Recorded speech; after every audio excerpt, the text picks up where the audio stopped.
Beat the Pound, Confederation College Radio. All righty, welcome to Spirit Canoe. This is a new program here dealing with Indigenous issues at Camp TV, broadcasting from Confederation College. My name is Bob Goujon, and have a guest this evening, Karen Drake. She is an assistant professor at the Faculty of Law here at Lakehead University in Thunder Bay. And we're going to be talking generally about treaties and other things, whatever comes to mind. First of all, welcome to the program. Thanks, Bob. Thanks so much. Now, you were engaged in a bit of a letter writing, I'm going to use the word campaign or exchange, which is what kind of caught my eye, reading the local Chronicle Journal. And I guess the instigator was an ad, a political ad in the last Ontario provincial election. And there were some responses to that. You responded to the responses. There were responses to your response, and then there was your response to those, and so on. So I thought we'd work through a bit of that as the occasion to get at some basic issues. Obviously, the ad generated and sparked some controversy, Yes. and clearly indicates that there are various opinions out there, some somewhat secure in various quarters, about the nature of Canadian society and Indigenous peoples and their role in Canadian society. And that's, in essence, what your letters were speaking to. Right. So I thought maybe to begin we would acquaint ourselves with for those people who weren't familiar with the ad. It was published by the Libertarian Party of Ontario. And this is more or less, if you see the screen, it's more or less what you see on the left. The specific candidate was Tamara Johnson. Now, frankly, I wasn't really going to address her specifically. I'm more interested in perhaps the Ontario Libertarian Party at this point, as this is some of the things that they said in their platform promotion. So there's a number of points. No group of people are above the laws of Ontario. Now, again, we're going to see it with a number of these. It's not obvious at all that this is, in a sense, directed at Indigenous peoples, but we'll see soon enough that it is.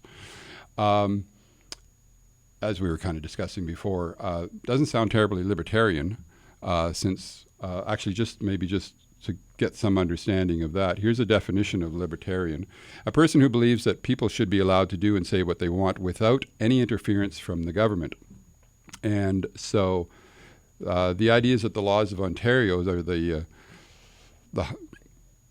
not to be interfered with. Yeah, it's really interesting because the Libertarian Party, the term libertarian, normally means promoting the interest of the individual, right, as opposed to the interests of the government or the crown. But some of these statements that we're going to look at, this one in particular, seems to put an emphasis on the laws of Ontario.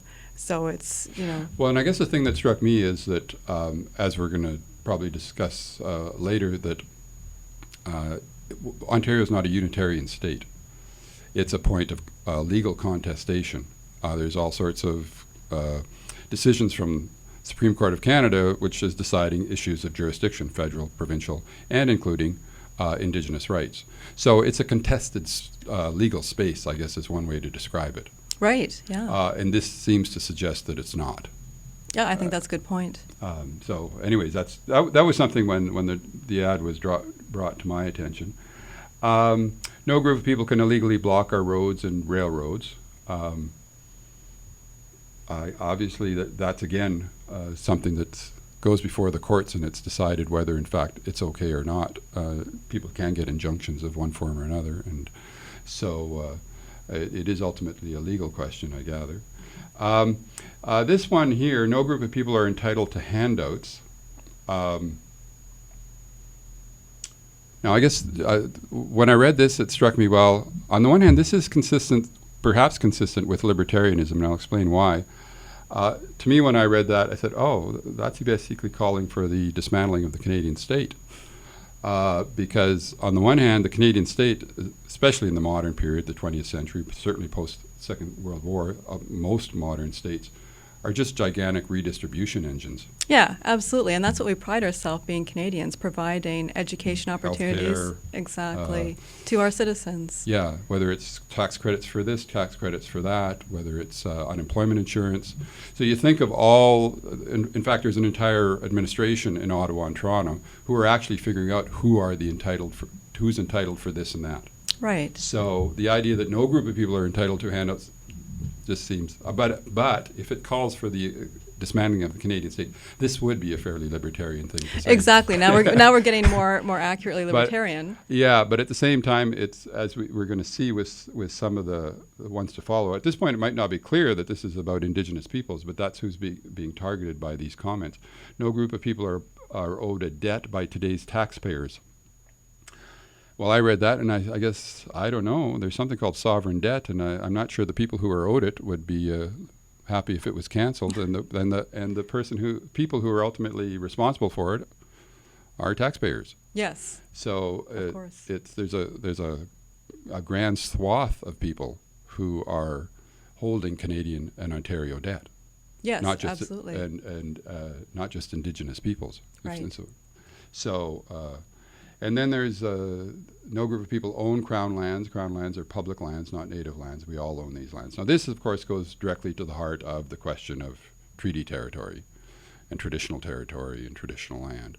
And again, is contested. It's legally contested. And there's no real question about the fact that it's legally contested, I take it. Yeah, well, and we're going to talk about this as we get more into the details, but there's the Indigenous perspective, and then there is the Crown perspective, and it's not clear that the Crown perspective is definitively correct. Mm-hmm. There's a lot to be said in favor of the Indigenous perspective.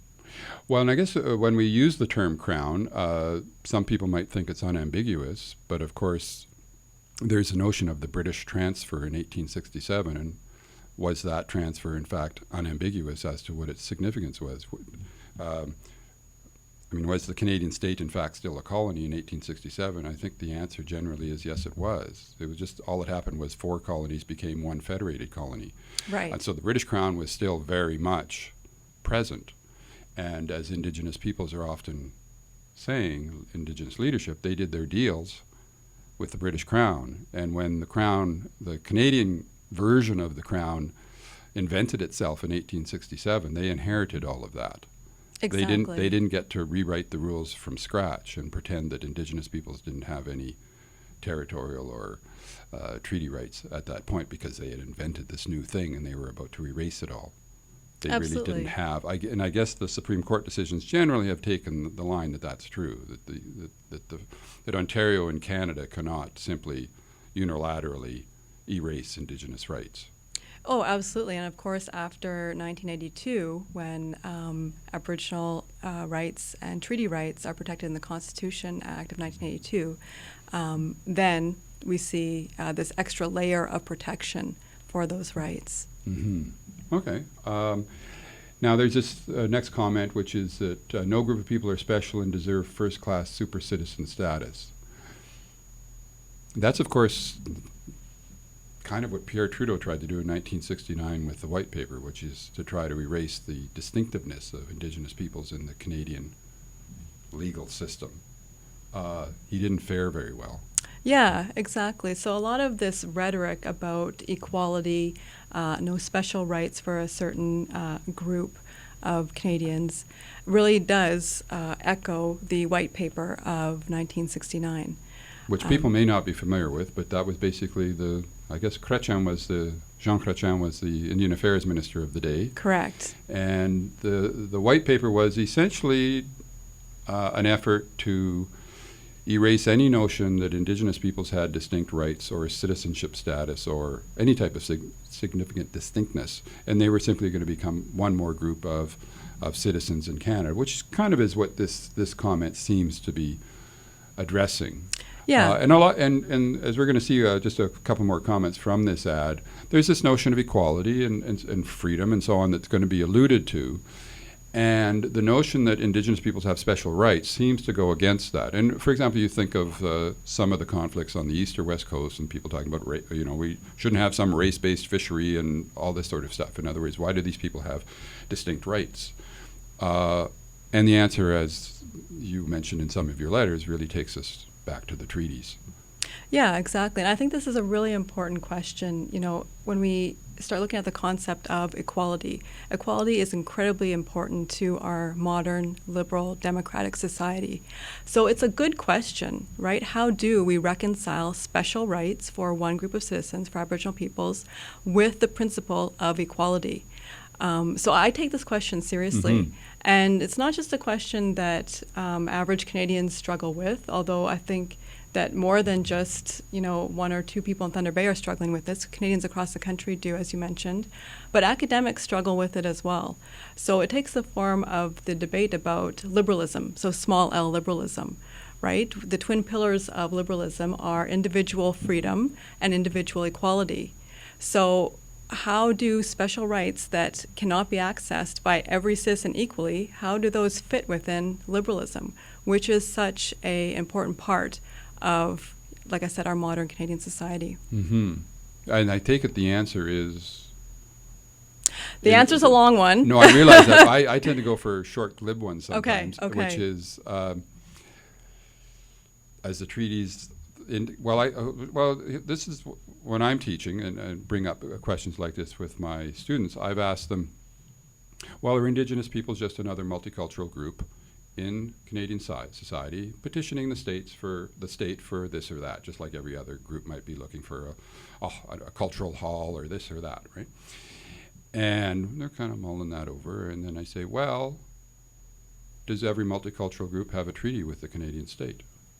And then, no, they don't. Why not? And my answer is, because the land belongs to them. That's the short answer. Yeah. The land belongs to them. The treaties made, as you mentioned, and we're going to see a little later with one of your responses, it's the treaties that actually allow everybody else to be here. Exactly. That we're actually in somebody else's house. Yeah. And that's the deal. That's what the original deal was. And most people don't know that, which right. of course is an educational issue. And unfortunately, the education is run by certain interested parties. That is the federal, provincial governments, of course, have jurisdiction. But that newly created, I say newly as in 1867 invented state, took it upon itself to teach a certain version of the story. So they don't tend to talk about treaties. Treaties don't get mentioned in schools, in curriculum very much, I don't think. They certainly weren't when I was in school. I don't know if it's gotten any better. But there's a certain vested interest in telling the story a certain way, and if it's not the truth, that's okay. Yeah, no, I think you're absolutely right. Another way that I would answer that question, the question, how can special rights, Aboriginal rights, be reconciled with this principle of equality? The way I like to answer it is to say, that's actually the wrong question. That's not the question to start with. We need to flip that. The question we need to actually start with is, how did the Canadian state, how did the Canadian Crown get sovereignty over this territory in the first place? And the reason we need to flip that question is because it's not up to the people who were originally here first to justify how their existence can be reconciled with a foreign policy. It's up to the newcomers to justify how they can be asserting sovereignty over Aboriginal territories and over Aboriginal peoples. So at international law, there are a limited number of ways that a state can get sovereignty over foreign territory. So there's conquest. If one state conquers another, then they can claim to be sovereign over it. And that didn't happen here. There was conquest happening in North America, but it was Britain conquering France. There was no conquest over the First Nations, and the Supreme Court of Canada has recognized that in a decision called Haida Nation from 2004. Another way is through cession, and that's just a fancy legal word for treaties. And we can talk more about that when we get to treaties. But the short answer in terms of treaties is that the Crown doesn't claim that it got sovereignty over this land through the treaties. It claims to have extinguished remaining Aboriginal rights and title. But the way that it actually claims to have gotten sovereignty was through the doctrine of discovery. Right. So the doctrine of discovery is really interesting because what it says is that one nation can claim sovereignty over foreign territory if it gets to that territory first and the territory is empty, no one else is occupying it, and it occupies the territory with its citizens and settles it. Now, the key part of the doctrine of discovery is that the territory is supposed to be empty to begin with. Terra nullius, I guess, is Exactly. the famous phrase for those who haven't heard it before, which is basically terra as in land and nullius as in empty. Exactly. No. Right. But European states decided to twist this legal doctrine to suit their needs. And what they said was that, well, even though this land, what's now North America, isn't actually physically, factually empty, we're going to deem it to be legally empty. We're going to deem the First Nations, the Indigenous peoples who are here, to not count legally. And our excuse for doing that is just to say that they're too uncivilized. So they're not civilized enough for us to count them as truly occupying their land. And So, I would say there's no self-interest in that distinction. right. It's an unbiased, disinterested distinction. Yeah. Mm-hmm. So the key point here, other than that this is just a completely ethnocentric, which is, a fancy academic word for racist, this is a completely racist doctrine, is that this doctrine of discovery is based on inequality, right? It's based on a notion of inequality between Europeans and Indigenous peoples.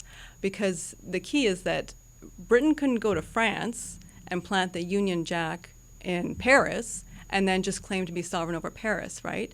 It could only do this over Indigenous territories. So for this doctrine to work, it has to assume this fundamental principle of inequality. Mm-hmm. So that's why special rights are now justified to make up for the inequality that persists because of the doctrine of discovery. Mm-hmm. And I guess myself, the Canadian claim to sovereignty is still based on a notion of a sovereign who's living in another country. Right? Yes. Home is somewhere else, for Ottawa's version of the story. I don't know. That's the... Yeah, the Queen is still our ultimate head of state. That is correct. Yeah. Well, and she lives in another country. And so that begs, I guess, some questions about the story of legitimacy, and how is it that people who are coming from somewhere else gain access to sovereignty in somebody else's territory, and what's the story of legitimacy? And the doctrine of discovery is essentially it, which seems to be morally questionable, which means that the foundation of the Canadian state is morally questionable. Absolutely. I would argue that it is normatively illegitimate. Gee, we could almost stop there. But we're not going to, because there's more to discuss. But yes, and with 2017 not too far around the corner, which is the 150th anniversary of Confederation, you can bet that taxpayers' dollars are going to be spent telling us it was the sweetest thing that ever happened. Right. This illegitimate state. Anyway, so these are some of the topics that... let's see, what else could we pull out of... I don't know if there's a great deal more to discuss about the ad. These are just some other of the highlights. Yeah, so here we see the really specific rhetoric of inequality and the notion of, the importance of equal rights for everyone. But it's really talking about a kind of formal equality as opposed to a substantive equality that recognizes the true history, what actually happened. Right. It speaks to a doctrine of entitlement, inequality, and injustice, and the gravy train. And I have to admit, I guess another reaction I had is we're talking about some of the poorest people on the planet. That's right. And they're responsible for the inequality in Canadian society, according to this. Yeah, absolutely. So recently the Special Rapporteur of Indigenous Issues for the United Nations has described Indigenous communities in Canada as being equivalent to third world nations. Mm-hmm. So hardly a gravy train. Mm-hmm. Then there were some letters, okay? So there was responses to this. Ad contains, no, I didn't get all of them, but these are some of the ones. The ad contains no racism. This is from John Scott of Thunder Bay, June 10th in the Chronicle Journal.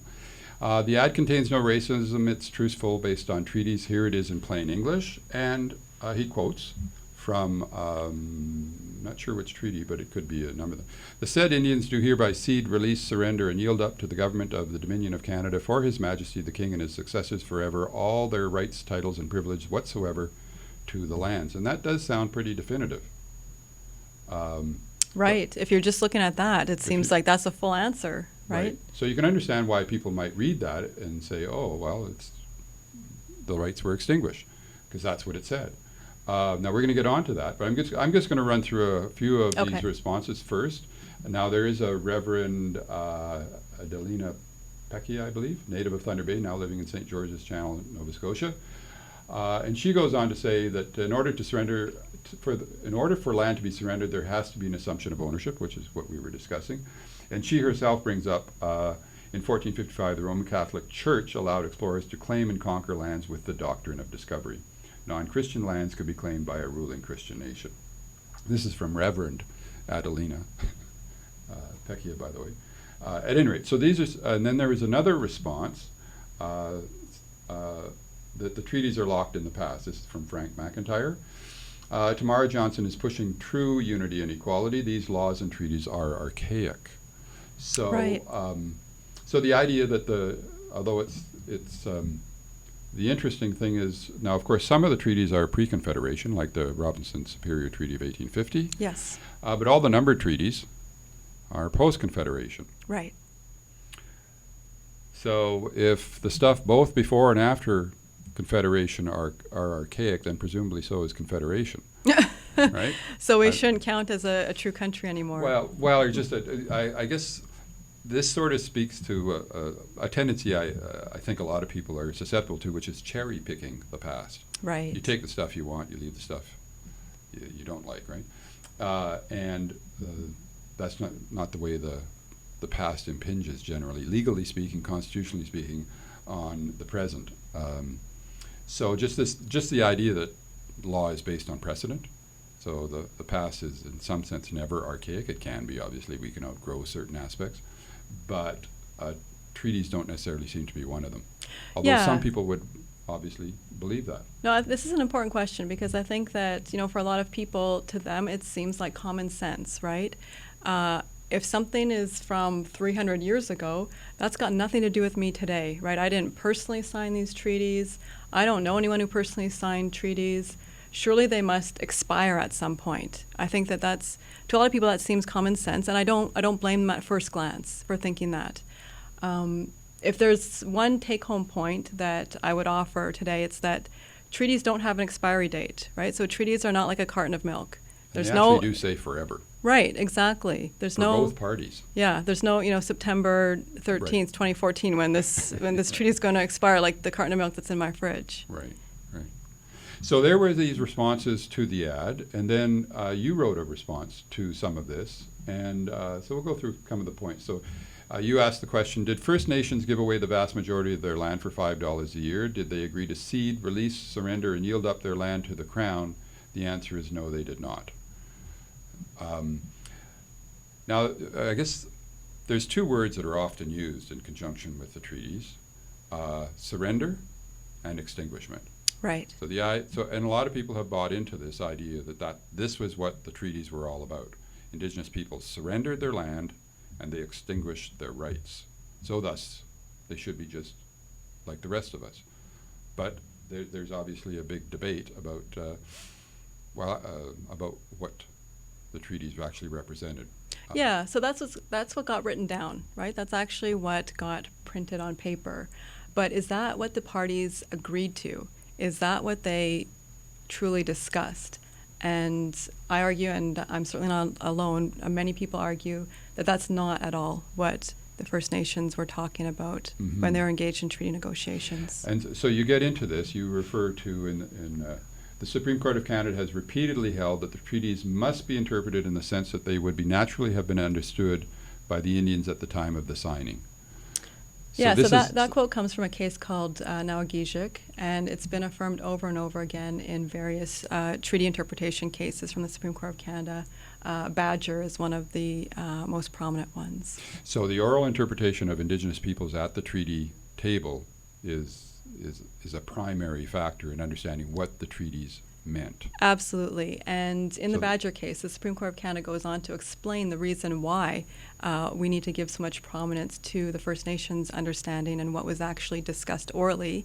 And they explicitly say the reason is because the First Nations, when they were engaged in these treaty negotiations, didn't speak English, and they certainly didn't read English. So they didn't get a chance to actually read the written treaty and sign off on it. What they were agreeing to is what they discussed. So Right. that's the real agreement. Right. And this seems to be, well, it's interesting because obviously we now live in a literate society, so people simply read the document and think that's sufficient and authoritative. Right. Sufficient and authoritative, when in fact it's neither, because the agreement was actually primarily oral.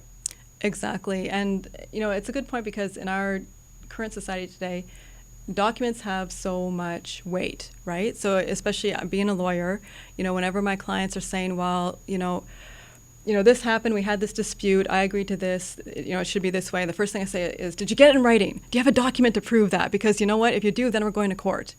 So I don't blame people for initially, at first glance, putting so much weight on what's written down. It's just what we do in our Western society right now. Mm-hmm. But we're not talking about something that's happening right now. Right. And then merely reading, well, just kind of just repeating what you said. Merely reading the English version of the text will not give us a correct understanding of the treaties. It does not reflect what was actually promised to First Nations in their language. And maybe I'll just go through a couple more of these points and just you can jump in whenever. Crown representatives promised that the First Nations would be able to hunt and fish over the lands just as they always had forever. So that's what was promised. Yeah, and if you think about it, it makes sense. Why would First Nations agree to surrender everything and give over all of their land just for $4 a year every year? Normally, when treaties happen, it's the result of conquest, right? So that's why people normally execute treaties where they surrender sovereignty to a foreign nation because they've been conquered. But there was no conquest here. So there is no logical reason why First Nations would have just agreed to hand over everything. Right. Well, and in fact, my reading, which is not probably nearly as extensive as yours, but you have the John Long book on Treaty 9, and that certainly is the case. What I'm going to say is the case there and in others that which is generally speaking, Indigenous peoples, when they were coming to the treaty table, were looking for protection. They were That's looking for right. protection of their rights, the protection of their lands, and the protection of their traditional activities in their traditional territories. That's what they were seeking. So the idea that they were actually agreeing to extinguishment and surrender of the precise things they were trying to protect is simply unintelligible. Exactly. But it's precisely that unintelligible version that is now somewhat commonplace.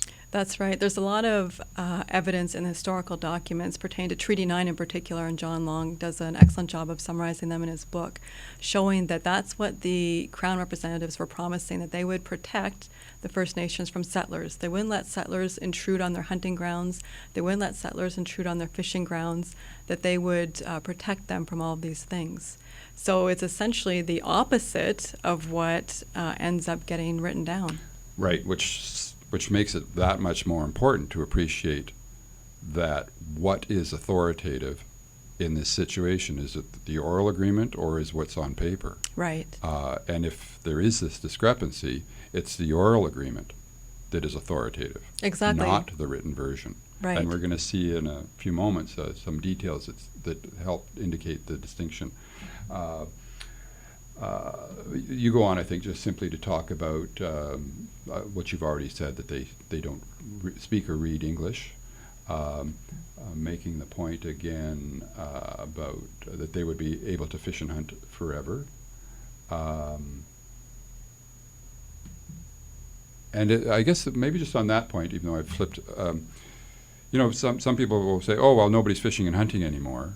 So in other words, you could interpret that very literally, and sometimes I gather that's what's happened is rights have been treated very literally, when in fact it could be argued, I suspect, that really means a viable economy.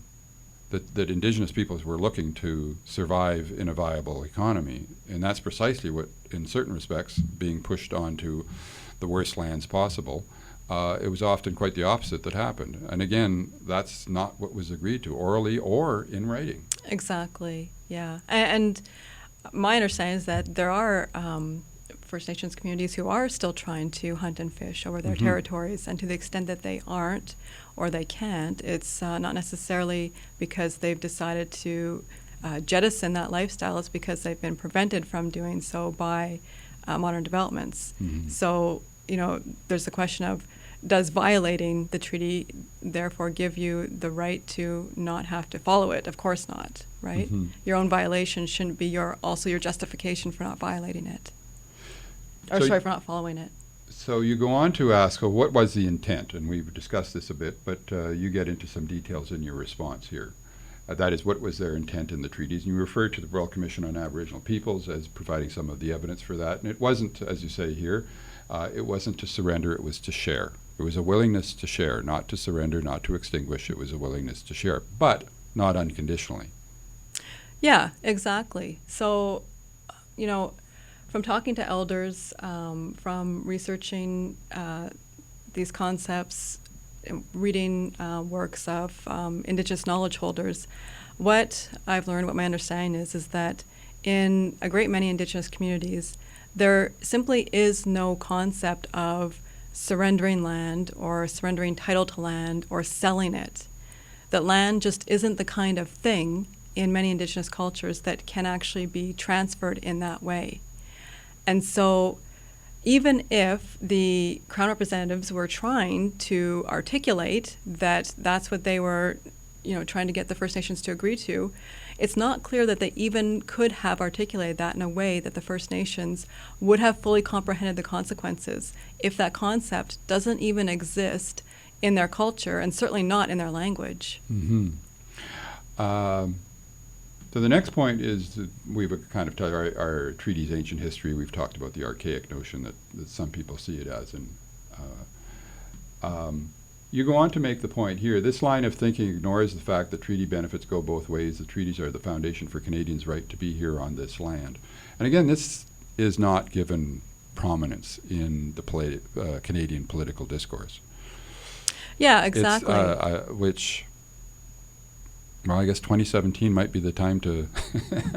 I guess one does not get the sense that either the provincial or federal governments want to put... And quite frankly, I've said this to a number of people over the last few years. Neither does any political party. Not the Liberals, Conservatives, NDP, Greens.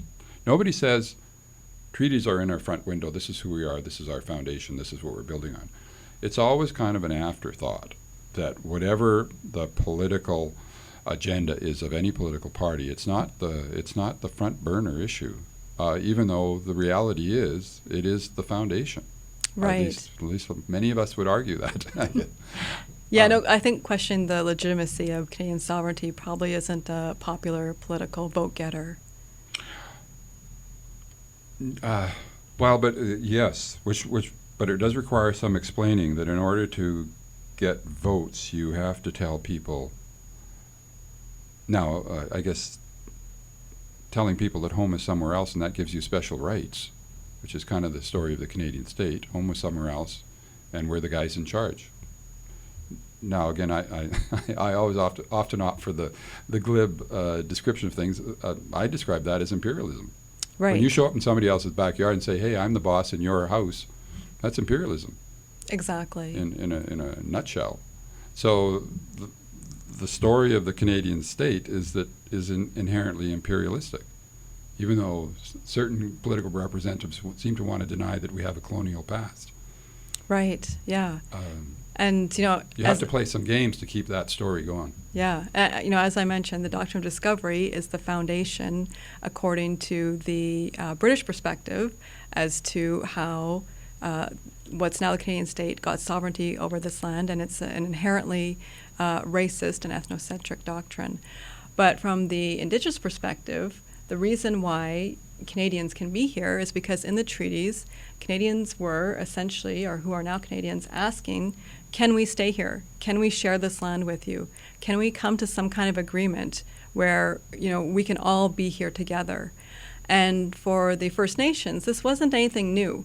This is essentially what they had been doing amongst themselves for millennia and for generations, right? They had been working out boundaries between different Indigenous nations and coming to agreements and exchanging wampum to solidify their agreements. So when the Europeans arrived and they asked the same thing, well, it made sense to the Indigenous nations. Sure, you can stay and we'll carve out an area for you. So from the First Nations perspective, they're actually giving reserves to the newcomers. They're giving reserves of land to the Europeans, whereas the Europeans, the now Canadians, we've flipped it. We think it's the opposite. We think that we've given reserves to the First Nations, but what the First Nations were doing, were giving reserves to what are now the Canadians.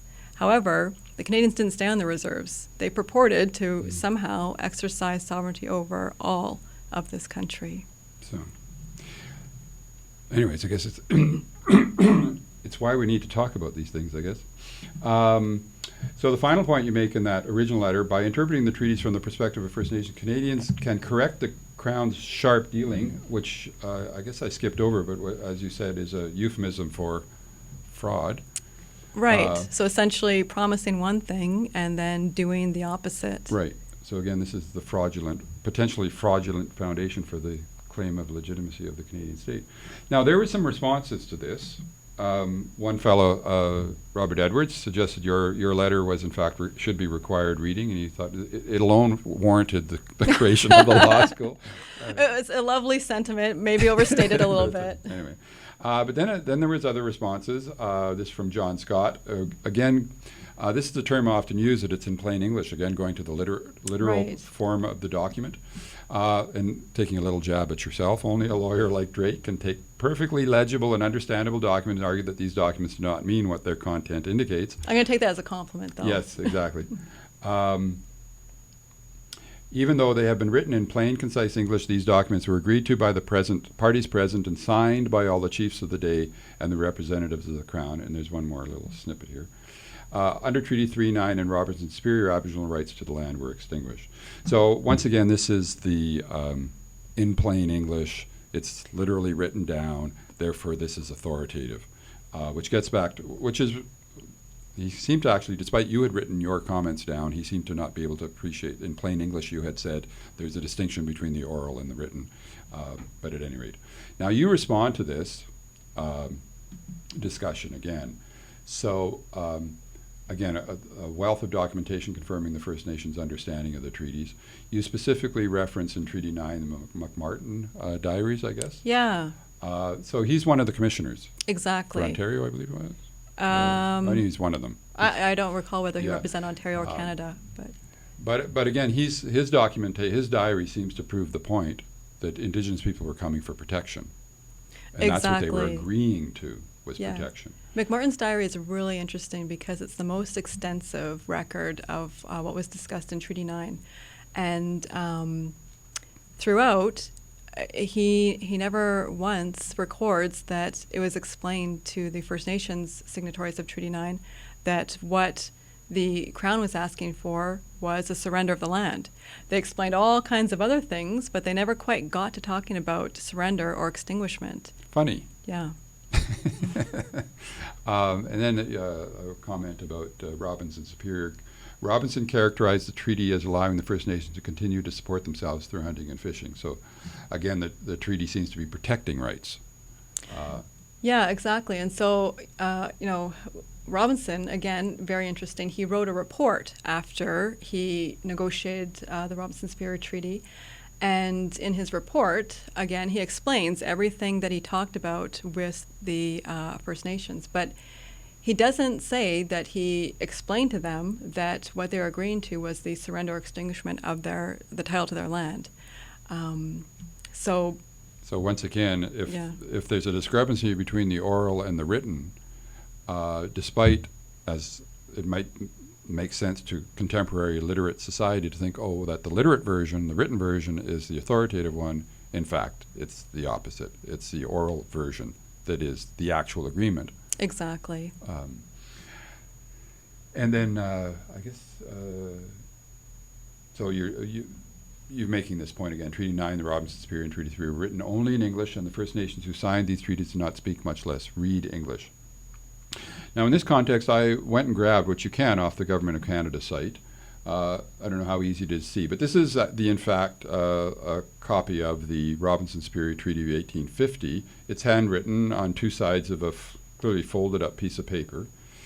And because there was so much emphasis in some of these letters on the idea of in plain English, and they signed it, so it's what's written is what's agreed to, and that's the authoritative.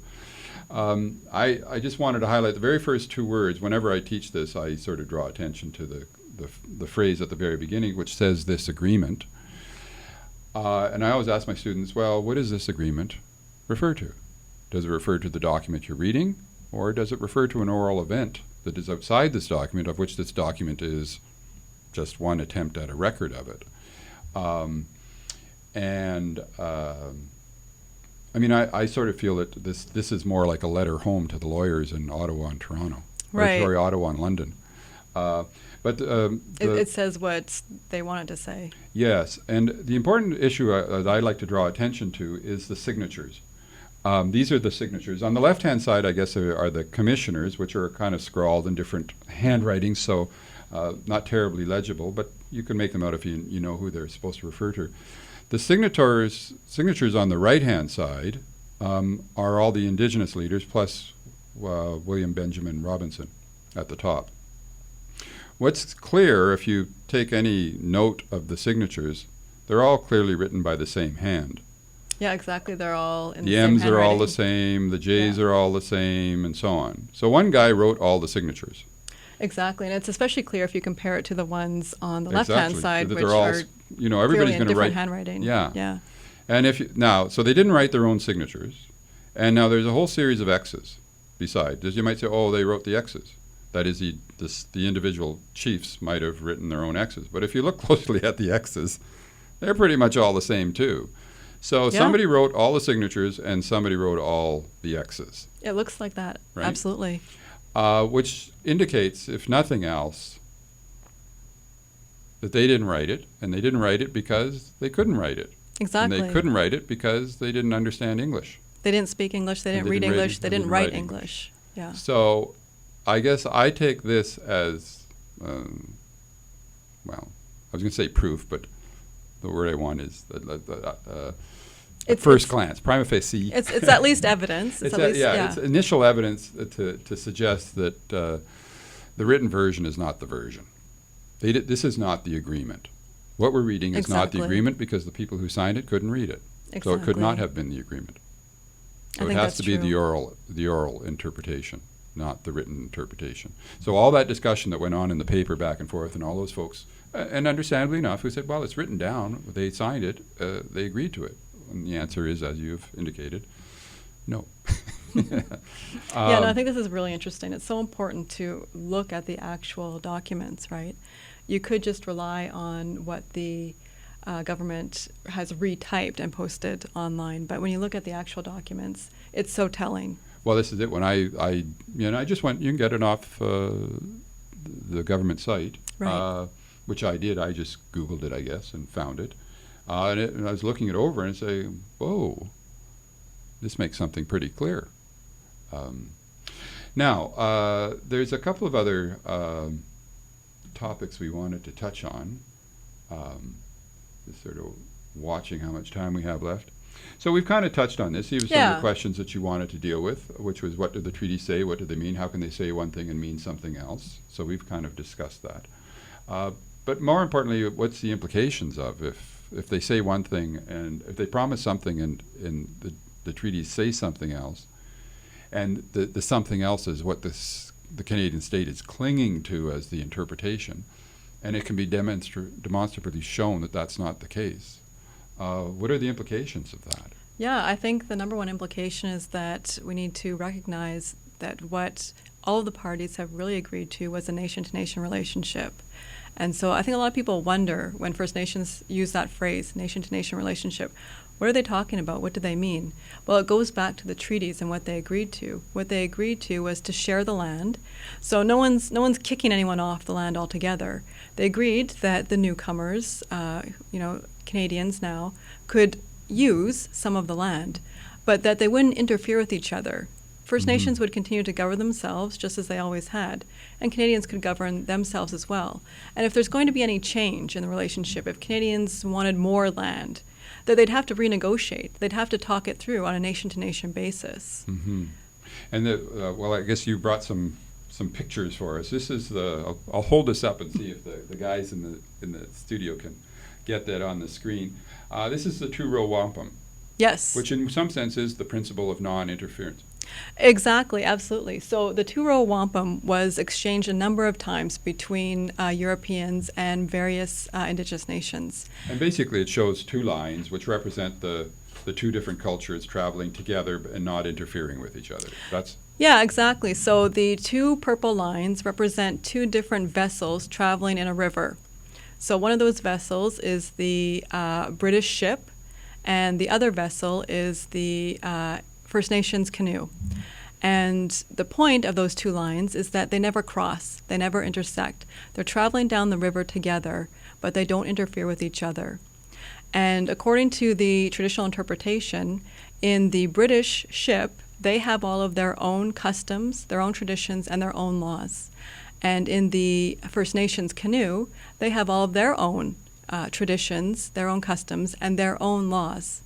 So the point here is that neither nation interferes with the other. They're each independent. They're each governing themselves. Mm-hmm. And then there's the covenant chain, which when I've taught these, and again, I'm not the expert by any means, but I've referenced these two in class. The two-row wampum as the principle of non-interference, but then we have the covenant chain, and I guess now, correct me if I'm wrong, but which is basically you have two people in the center holding hands, and then maybe you can explain the symbolism specifically. Yeah, so the covenant chain also was exchanged a number of times. This particular version was exchanged, as you can tell from it, in 1764. So that was at the Treaty of Niagara. And I think it's really important to bring that up because this year is the 250th anniversary of the Treaty of Niagara, which is really something to celebrate. So, the covenant chain wampum belt, there are two figures in the middle. One is the Anishinaabeg, and the other represents the British. And they are shaking hands.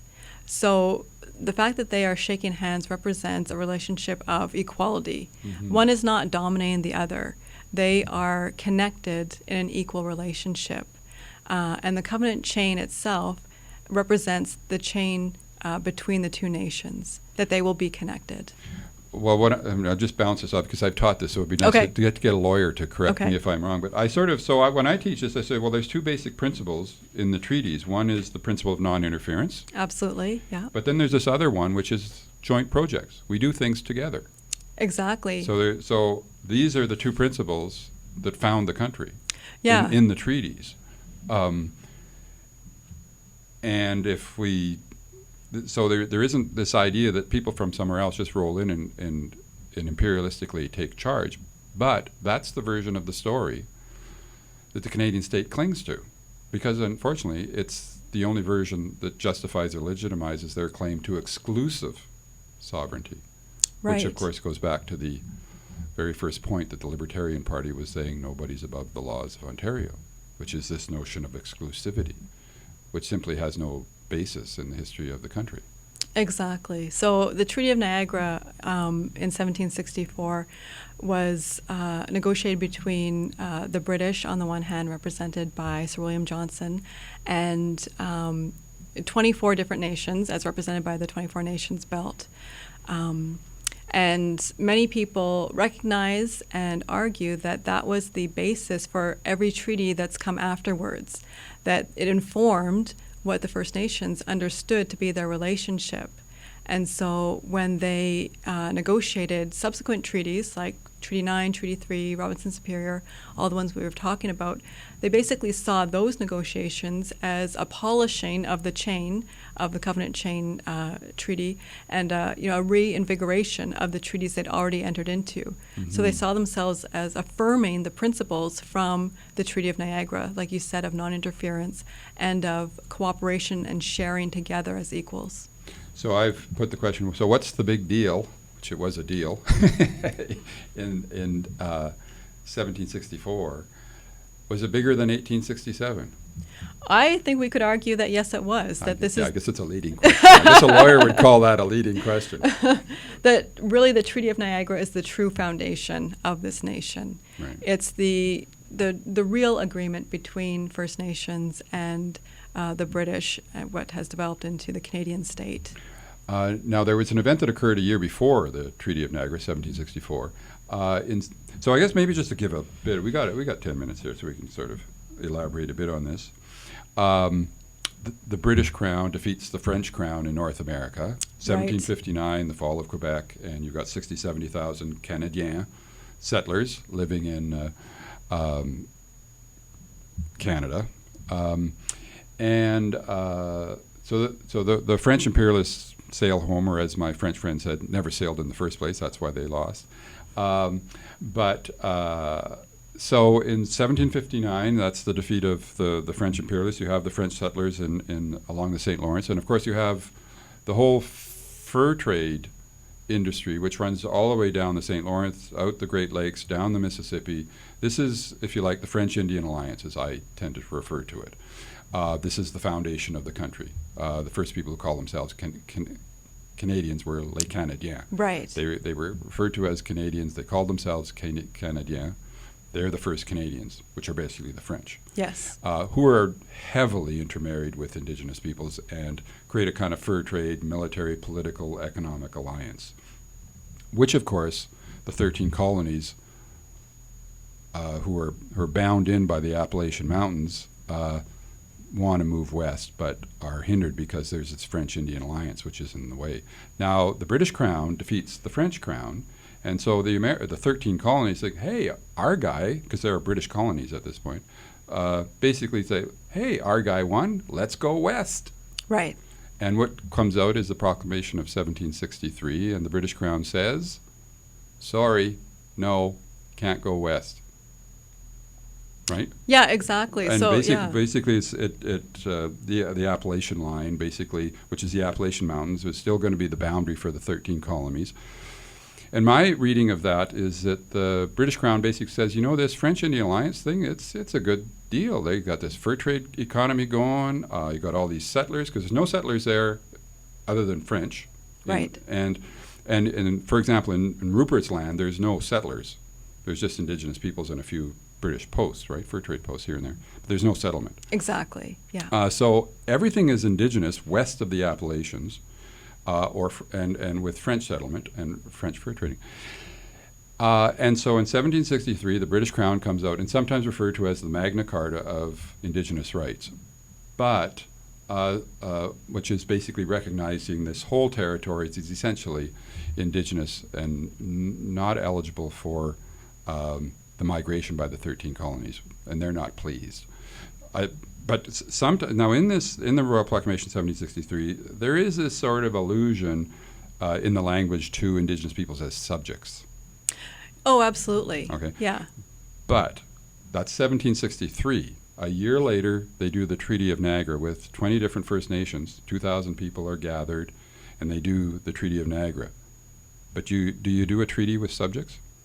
Absolutely not. So, the state doesn't have treaties with its own citizens. So there's no way that the word subjects in the Royal Proclamation of 1763 has validity when the British Crown that is...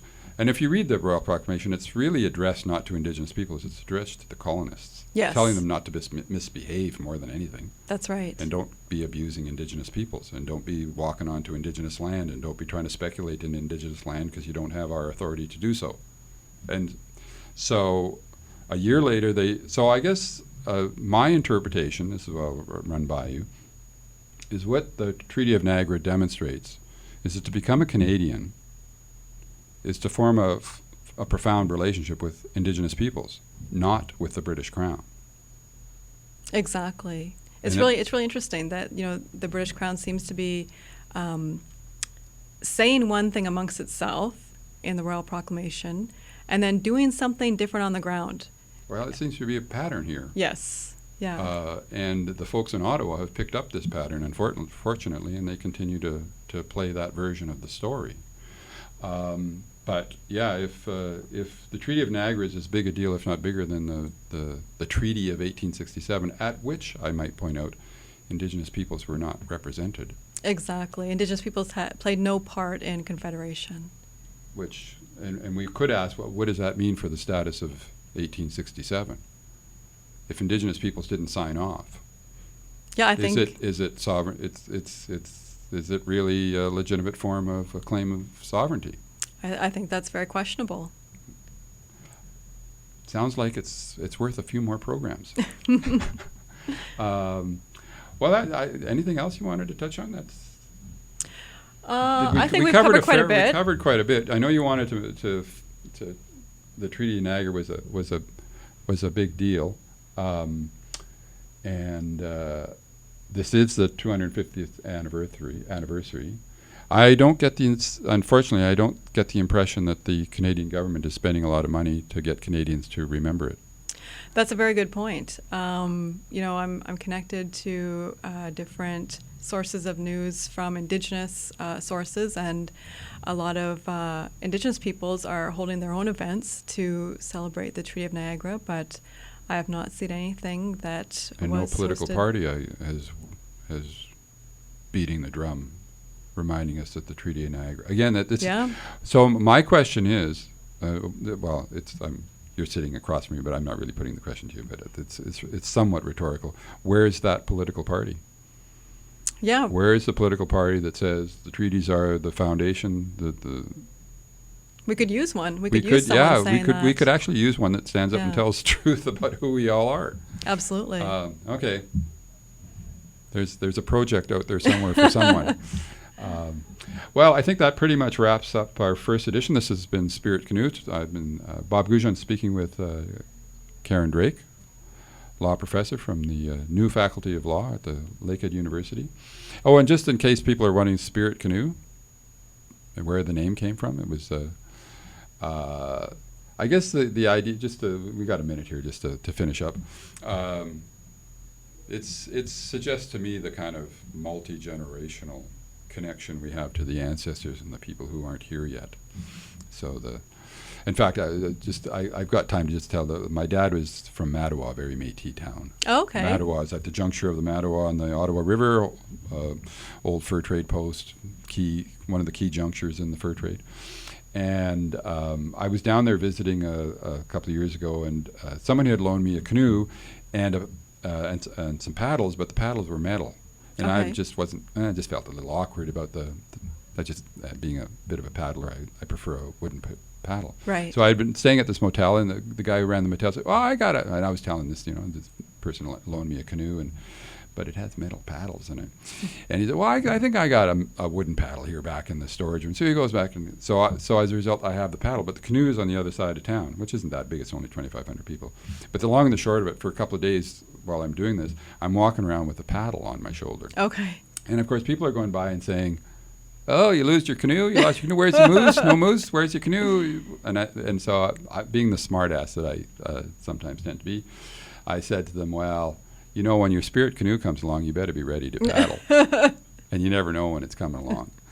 So that's the spirit of Spirit Canoe. I like it. Yeah. So they laughed, which was why I thought it was kind of. Anyway, so thank you for tuning in to Spirit Canoe, our first edition. Hoping to have a bit of a panel discussion next week. A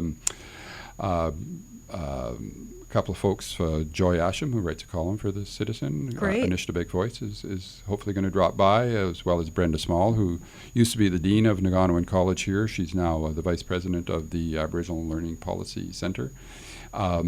And hopefully having one other person to fill in, and we'll have a bit of a discussion of various issues, murder in Aboriginal women, and a bunch of things, the PM's comments on that. And there seems to be a bit of discussion going on about that at the moment. That's such an important topic. Yes, especially as it ties into the larger colonial picture, which is not very well understood. Anyways, thank you very much.